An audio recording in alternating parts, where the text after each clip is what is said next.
Our story continues, exclusively on YouTube Gaming.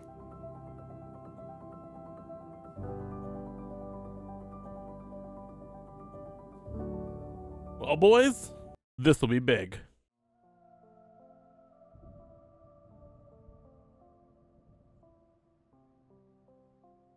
What's up, guys? Ned back with another video today. This news just dropped probably, what, 6 hours ago? At the time of filming this, Dr. Lupo is moving over to YouTube Gaming. So I kind of wanted to talk about it today, the implications and what people kind of aren't thinking about with this move and why this is actually a huge get for YouTube. As always, if you enjoy this video, please consider hitting that subscribe button. It definitely helps the channel get discovered. Think about hitting that like button and drop a comment down below. What do you think about this Dr. Lupo moving over to YouTube Gaming? It's the first one of these that we've seen in a while, so let me know what you think in the comments down below. And with that, with that normal spiel, let's go ahead and let's get on with the video. So I want to discuss the Dr. Lupo moving to YouTube and why this is actually such a big thing. So naturally, Dr. Lupo is probably one of the bigger names on Twitch, right? Millions of followers at this point, you know, generally based off Solinum stats, you know, about 10 to 11,000 average concurrent viewer rate on their stream, like what, 10 hours, 7 hours a day, like a shit ton of time he puts on this platform. And this is huge for him, right? Like, this is one of the more recent moves that we've seen recently, you know, after watching Co-Carnage and Valkyrie move over to YouTube, and then Shroud and Ninja moving to Mixer as well, which we all saw how that turned out. But I do think that this is probably one of the bigger gets that YouTube could have done. I don't really believe in the poaching of content creators for a platform. However, I do see the merit in a business kind of exploring the venture and signing somebody. Basically, Twitch does this every time you sign the partner agreement contract and you're locked to that platform. So this is really no different than that. Just YouTube's like really accelerating that process. Dr. Lupo, I think, is actually a secretly huge get for this. And there's a couple of reasons why. Number one, I mean, let's not forget he was voted like one of the time's most top 25 influential people of all time, raising millions of dollars for charity. Just through streaming for 4 hours, which is huge, right? It's a big fucking deal. He's generally pretty PC. He's pretty fucking kind of, I personally think, milquetoast, but that's not to denigrate the guy at all. He's really ad friendly if you really want to talk about it that way. You look at your XQCs who scream and fart into a microphone for 20 hours making a shit ton on Twitch, but it's not really the most brand friendly content.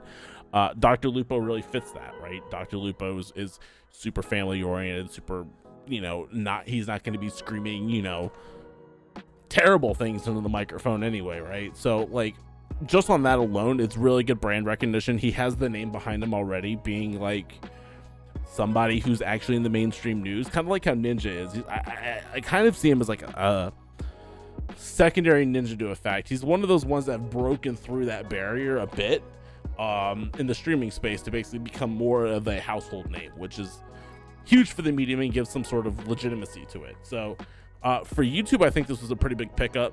I know what everybody's gonna say. Oh, he's gonna lose all of his viewership going to YouTube, and oh, this is such a dumb move. Oh, he's just doing it for the money. And I mean, props to Lupo. Yeah, that's exactly why he's doing it, and that's exactly what he said. Referencing.esports.com, basically kind of breaking it down and going through the interview with him. I mean, he basically says, my family is crazy important to me, is reducing the amount of pressure because mental health is crazy important. Who spent the last years of his career streaming 60 to 70 hours per week, which is a shit ton of time. That's somebody working almost 2 full-time jobs on this shit, right? Which is nuts. And especially if a family, that kind of work-life balance is terrible, right? It goes on to say, everybody's just trying to secure the bag, right? There's no shame in that. That's literally why everybody gets up and goes to work, right? So of course the financial situation that YouTube presented me with, out of doubt, is like, you know, I'm secure for life. Everybody's trying to get to that point. Why would I say no to that? Basically saying the part out loud of saying, look, these guys offered me a shit ton of money and it lets me spend less time doing this to where I can do it at a manageable rate and also help and secure my family's basic life, right? Being able to be around as a father and as a husband, and basically, you know, doing all that. He's able to now have the freedom to kind of not worry about the numbers anymore. He doesn't have to worry about the Twitch game of oh, if I play fucking I can play Hello Kitty Island Adventure if I fucking want to, because I can, because I'm secure. I don't have to worry about, oh, am I gonna get the sub revenue? Am I gonna get this ad rev? Am I gonna get all these fucking donations and shit like I get on my Twitch channel, right? You don't have to worry about that anymore. It's truly freeing for content, which, I mean, he basically goes on to say he's looking at doing more vlog style content for his fans and do popular games still, and kind of just do whatever you want to do. As a large content creator like Lupo, this has to be completely freeing, right? If you're getting up there and he's been streaming and doing this forever, like it's a way to, I don't want to necessarily say exit, but to take a step back, kind of like what you saw Ninja and Shroud both do too, where they weren't streaming nearly as much, because why would you? Once again, same concept, you have a shit ton of fucking cash in the bank. You don't have to worry about making sure that you're hitting a certain time frame in a certain game to make sure that you're keeping that revenue coming in that you're expecting or used to, or you have obligations for. I can't blame the guy. I think it's a good fucking move. I would take it if I had the opportunity, and I guarantee you, each and every single one of you out there, if you were in these shoes, would take that money too. I don't care what you say. Yes, his viewership will drop. It will drop drastically. You will see it very fast. I think his first stream's on like the 31st, so I'm kind of going to be watching and seeing what the numbers are compared to what his Twitch ones were. If you want to look at numbers for anything, really, slowlygnomes.com is the way to go, dude. It breaks everything down for you. I mean, you can see that his channel's basically stayed, I don't want to say stagnant, but it stayed about, 10K average viewers per stream, right? So it's steady. You know what you're going to get. The number drops are demoralizing to any content creator. However, when you're sitting on a big fat stack of cash, you're able to take that hit a little bit easier, able to switch platforms and so on and so forth. But I want to talk about the real reason why I think that this is a much larger get than expected. And he also says the quiet part out loud here as well, right? He's go down to this in this article even more. It's the 34-year-old said YouTube has much room to grow, and he'll be a small fish in an ocean rather than being a pretty big fish in a lake. Twitch is without the doubt the king of live streaming, Dr. Lupo said. YouTube is huge, but the live stream gaming side is a little smaller. Same with Facebook. As those things get refined and built out and fleshed out better, they're more adoptable for viewers. It's going to matter less and less what platform people stream on. It's more about supporting the content creators themselves. I think that he's not wrong, right? I pulled numbers for this because I have to pull numbers for this. YouTube actually has seen a steady drop in Q1 of 2021, right? We don't have Q2. I haven't found Q2 numbers yet. I'm still looking for those. I mean, there's a drastic drop. You can see kind of when people went to work. YouTube gaming was pretty much on a solid rise, especially during COVID, right? This is when all that pandemic shit was starting to happen here in Q1 to Q4, right? Everybody was fucking watching YouTube live streaming. Granted, compared to Twitch numbers, this is dog shit, right? 871,000, that's not a lot, right? In the grand scheme of things, it's a lot for any individual person, but for a whole platform, especially one the size of YouTube, that's not very good. We're gonna do a video about why YouTube streaming has a long way to go, but why I think it will inevitably take over Twitch very easily.